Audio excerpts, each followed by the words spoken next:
Hi everyone. Have you ever wondered how much information you leave behind when you click a link? Every time you visit a website, you're handing over your digital home address, your IP address. This tells websites exactly where you are and who your provider is.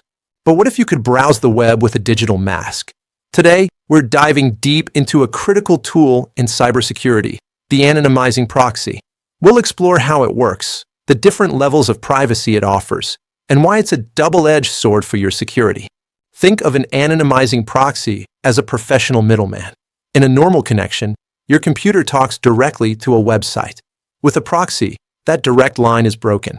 Here is the three-step process. First, the request. When you want to visit a site, your computer sends that request to the proxy server instead of the website. Second, the masking. The proxy server strips away your personal IP address and replaces it with its own. Third, the delivery. The proxy talks to the website on your behalf.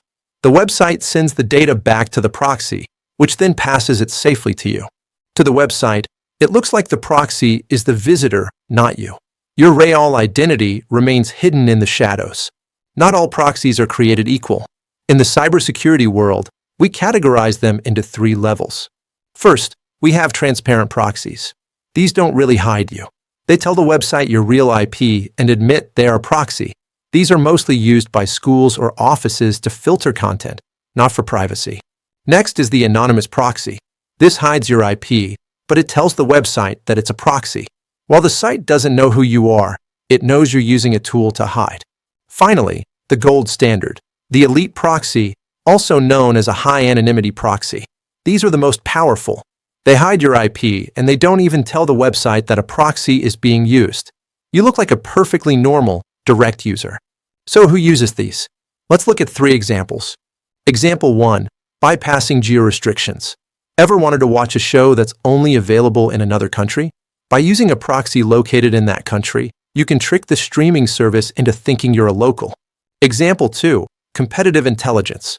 Companies use proxies to scrape data from their competitors. If a retailer checks a competitor's prices 1,000 times a day from one IP, they'll get blocked. By using rotating anonymizing proxies, they look like 1,000 different customers. Example 3. Safe journalism. In countries with heavy censorship, journalists use tools like Tor, which is a complex chain of proxies, to talk to whistleblowers without being tracked by the government. Before you go out and find a free proxy, there's a catch. Unlike a VPN, most proxies do not encrypt your data. Your ISP can still see what you're doing, and more importantly, the person running the proxy can see everything. If you use a free, untrusted proxy to log into your bank, the proxy owner could steal your password. This is known as a man-in-the-middle risk. Always remember, if the service is free, your data might be the product.